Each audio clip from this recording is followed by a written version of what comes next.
Earlier this year, our next guest said that the North American auto industry faces a crisis that will make 2009 look like a walk in the park if the U.S. imposes tariffs on vehicles and parts. As the Chief Executive Officer of Canada's second biggest car parts company, she fears that U.S. metal tariffs are already raising the costs for the auto industry that will ultimately lead to layoffs and consumer price hikes. To share her views on navigating the challenges ahead, please welcome Linda Hasenfratz with Fortune's Patty Sellers.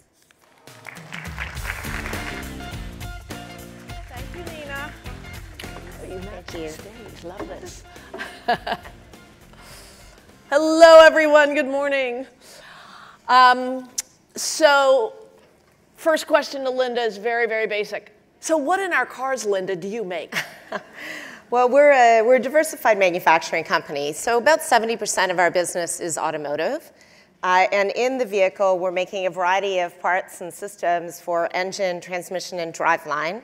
So all-wheel drive systems that help give you better control of your vehicles would be a system that we would fully design and manufacture. But we also make all kinds of different parts of engines and transmissions. So gears, camshafts, cylinder heads, cylinder blocks.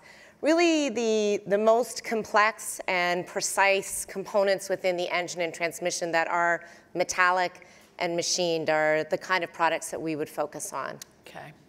So Linda was 2 months old, 3 months old when this company was created by her father. Her father started in 1964 with in his basement, right? Yes. One-man machine shop.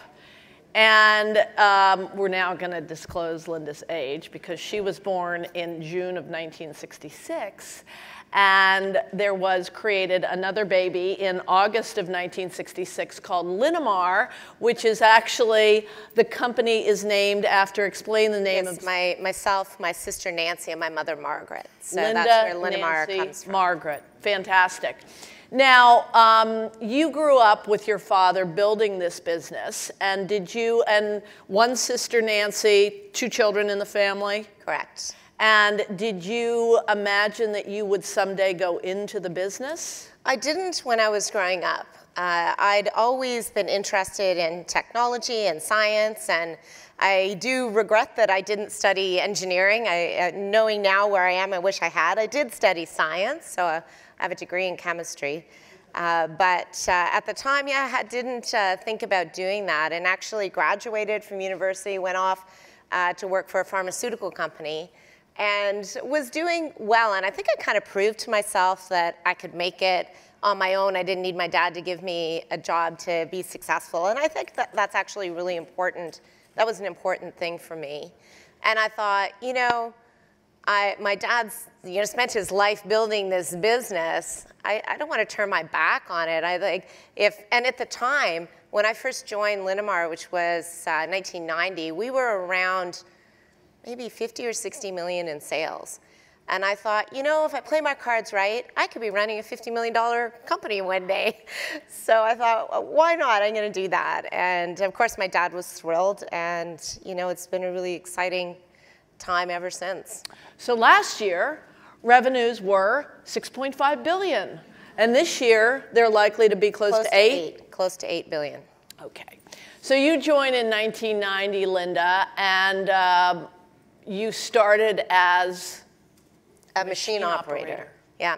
So what does that mean? I'm trying to picture you in the factory, like operating a machine. What were you operating? So that's our business, is metal removal. So we take castings and forgings that are roughly shaped parts, and we put them in different types of machining equipment to take them to a very precise dimension and tolerance. So for instance, I mentioned we make camshafts.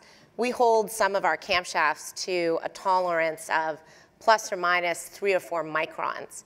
And just for context, your hair is probably 300 microns. Wow. So that's how precise. So that's the kind of equipment that we're using. It's very precise. It's all computer numerically controlled, so we can program it. We use flexible equipment. which is actually a key philosophy of ours in running our business, to keep that flexibility to manage changes in the market. But coming back to, starting on the shop floor, my dad and I both felt like it was really important for me to learn the business from the bottom up. So he loves to say, and believe me, he says it all the time, the only job that you start at the top is digging a hole. Yeah, I can't tell you how many times I've heard that. It's fantastic. Yes, though. but it's a great analogy, right? So you start at the bottom, you learn the business from the ground up, and I moved around a lot in the company, really every different department, from quality to engineering to materials and accounting, and got a great sort of holistic picture of our business, which I felt was really invaluable to me from a couple of perspectives. One, to understand the business, but also all the people I met along the way who, became people I could call on and supporters of mine in the organization. So it's a great system. We've actually created a leadership development program for young leaders at Linamar, modeled after that experience. We call it LEAP, which is the Linamar Entrepreneurial Advancement Program. And I love it. So we go out and pick they're typically quite young people that we think have great leadership potential. They're either self-identified or identified by people they work with or for. We send scouts out, so it's like, we want to see them in their natural environment, so we send scouts out to watch them in their workplace and see what they're like, talk to people that they work with, and shortlisted down. And we just actually picked our Leapster, we call them Leapsters, last week for the next year. We'll pick up to 5. This year we picked 2, last year we picked 5.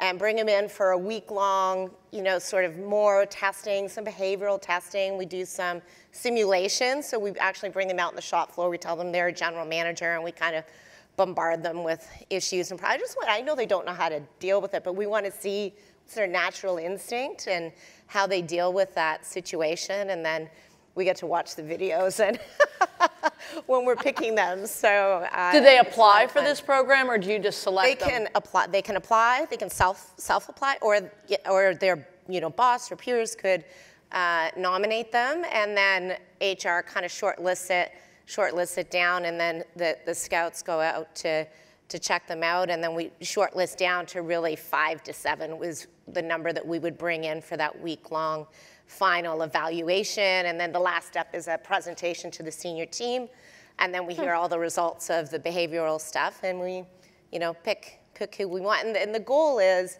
running a plant. So it's a 3 to 5 year program. They shift around to all the different areas, and ultimately within 3 to 4 years we want to see them in a managerial position, and ultimately within 5 to 7 years as a general manager of a plant. And is the gender balance in this program pretty even? It is. I don't know that it's exactly even, but we do have, I think we've probably got 10 Leapsters going right now, and 4 of them are women. Okay. So we're not So bad. it helps a bit in promoting women. In fact, it was one of the reasons we decided to do LEAP, because we realized that we kept picking from the same pool, which was mainly engineering and plant shop floor for the folks who became plant managers, general managers.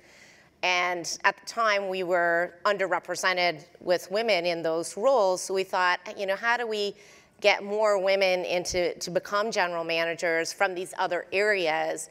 And thought this would be a great way to do it. So that was actually where we started out. And since then, we're doing a lot to try to encourage more women into engineering and STEM more broadly, because we just see so many great career opportunities for such. So when Linda became the CEO, the Chief Operating Officer of Linamar in 1997, the revenues were $800 million, heading toward $8 billion this year. Linda, what has been sort of the guiding principle that you have learned most of all from your father beyond starting at the bottom? Right. Right. that has helped you build this company?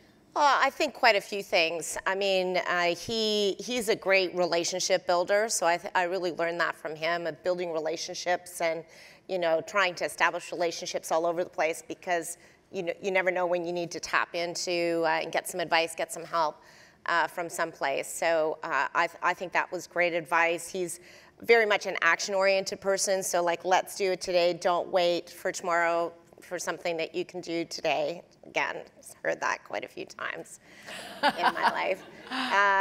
Very cost conscious, very focused on, where can we save money, and that culture has really permeated not just myself, but our whole organization.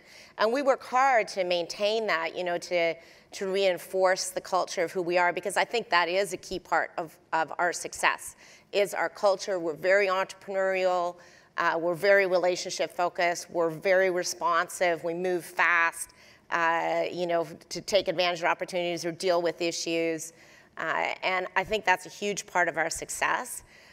Obviously also having an opportunity, and really that's the strategy we develop, and then how good a job we do of selling and quoting and building that business.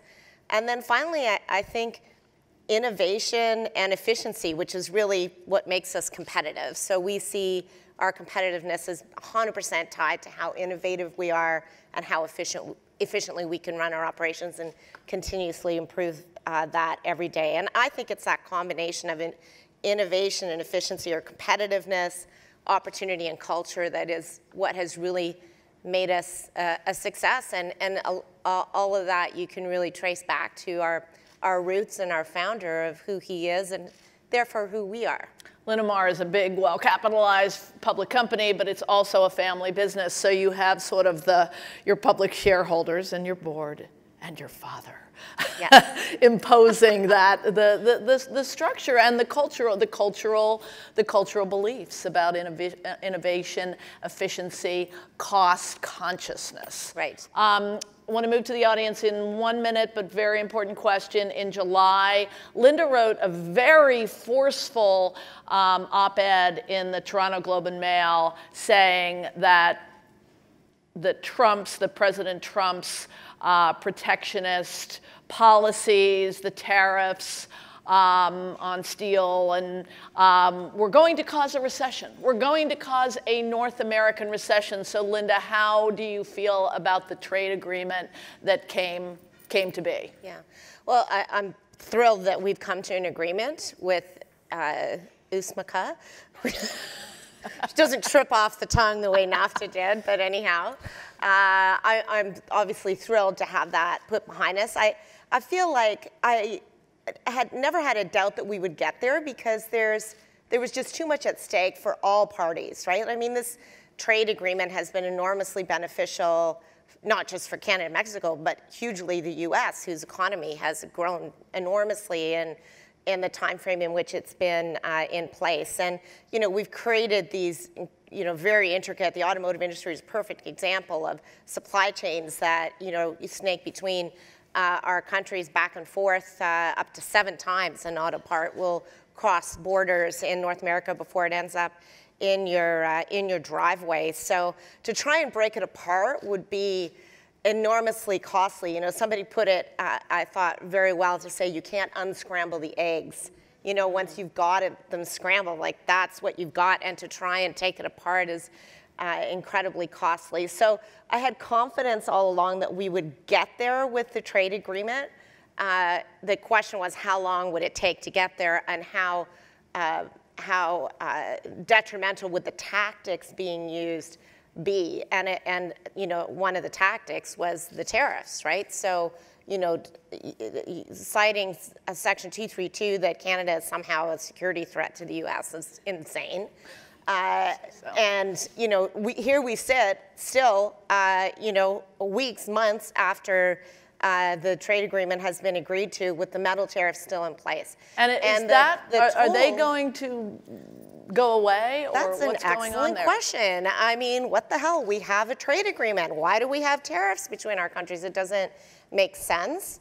On the one hand, there's some speculation that the U.S. wants to keep them in place because they don't want it tied to the negotiation, because they're trying to give some credence to the idea that 232, made sense to do, so that they can employ it again if they ever feel like they want to. But meanwhile, there's a toll that is being felt. I mean, Ford announced their results last week. They had $1 billion impact from the tariffs. Like this is not a small issue.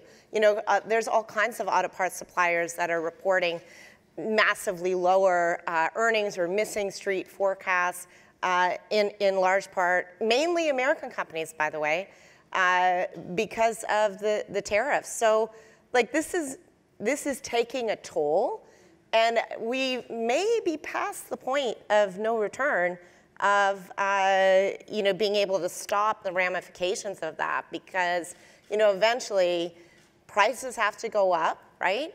And you know, that filters down eventually to the consumer. The consumer stops buying, and we start rolling, you know, into a negative economic situation. So you're still, with these tariffs still in place, you're still worried about a recession? Absolutely. Absolutely. Like we need to get rid of the tariffs. Like you can see it in third quarter results of all kinds of different companies, not just automotive, other manufacturers as well who use metal. I mean, there are, I think the numbers are something like 400 or 450,000 jobs in the United States in metal production, so steel and aluminum, but 4.5 million in industries that use metal.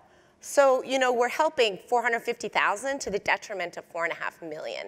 And the impact is starting to be felt, and, you know, we need to fix that. We have so much more to talk about, Linda, and I'm sorry our time is up, but thank you so much for being here, and we want you back. So thank you. Thank you, Linda Hasenfratz.